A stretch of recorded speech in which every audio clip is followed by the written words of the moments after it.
ভিডিওটা দেখেন সবাই প্লিজ। আসসালামু আলাইকুম ওয়া রাহমাতুল্লাহি ওয়া বারাকাতুহু। দীর্ঘ প্রতীক্ষার এবং প্রত্যাশার পরে আল্লাহ সুবহানাহু ওয়া তাআলা আযজা ওয়া জাল্লা আজকে 8 এপ্রিল বাইতুল মুকাদ্দাস আকসাতে আমরা উপস্থিত হয়েছি। আজকে ফজরের নামাজও আদায় করেছি ইনশাআল্লাহ, এবং অলরেডি আকসার ময়দানে আমরা দাঁড়িয়েছি। লাব্বাইক লাব্বাইক আকসা, লাব্বাইক আকসা, লাব্বাইক আকসা। বিশেষ করে আমরা যে স্পটে দাঁড়িয়েছি, বাংলাদেশে বিভিন্ন ফেসবুকে একটি মিথ্যা প্ররোচনা করছে, এটা নাকি ধ্বংসস্তূপ হয়েছে অনেকটা, কিন্তু দেখেন পুরো অক্ষত অবস্থায় আছে। আমি বলবো যে বাংলাদেশের যারা ফেসবুকে অপপ্রচার করছেন এগুলো খুব দ্রুত বন্ধ করে। আর এখানে কোনো যুদ্ধের কোনো বালাই নেই, মানুষ স্বাভাবিকভাবে মুসলিম নামাজ পড়ছে। আর এই আকসা এমন একটি আকসা যে আকসা পৃথিবীর কোনো মানবরচিত সৃষ্টি নয়। এটা বহু হাজার হাজার বছর আগে সুলাইমান আলাইহিসসালামের মাধ্যমে, ওনার হুকুমে জিন সেই সাগরের তলদেশ থেকে পাথর এনে সংগ্রহ করে এই মসজিদুল আকসা তৈরি করেছেন।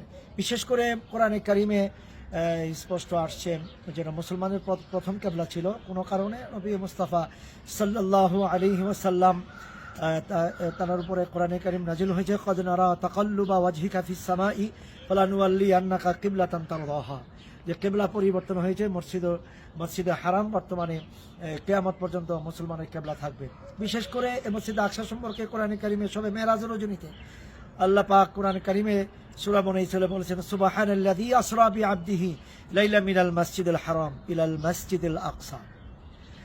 আর এই মেরাজ রজনীতে এখানে নবী পাক সাল্লাল্লাহু আলাইহি সাল্লাম বোরাকের মাধ্যমে এসেছিলেন, এবং নবী পাক সরকারে কায়নাত 1,24,000 পয়গম্বরকে পেছনে রেখে তিনি নামাজের ইমামতি করেছিলেন। এবং নামাজ শেষে সকল নবী আলাইহিস সালাম দাঁড়িয়ে বলেছিলেন, আসসালাতু ওয়াসসালামু আলাইকা ইয়া ইমাম আল মুরসালিন।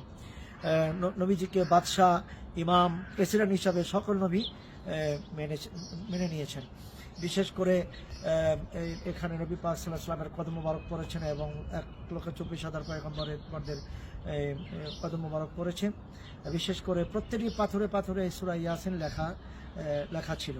সে বাইতুল মুকাদ্দাসে দাঁড়িয়ে আমি অত্যন্ত গর্বিত, এবং বাংলাদেশের সবার জন্য দোয়া করেছি, বিশ্বে মুসলিম উম্মাদের জন্য দোয়া করেছি। আল্লাহ সুবহানাহু ওয়া তাআলা আযজা ওয়া জাল্লা যেন আমাদের উপরে রহমত দান করেন, এবং গাজাবাসীদেরকে যেন আল্লাহ পাক মুক্তি দেন, বিজয় দেন। বিশেষ করে মুসলিম উম্মাহ এক প্ল্যাটফর্মে আসার জন্য তৌফিক দেন। আসসালামু আলাইকুম ওয়া রাহমাতুল্লাহি ওয়া বারাকাতুহু।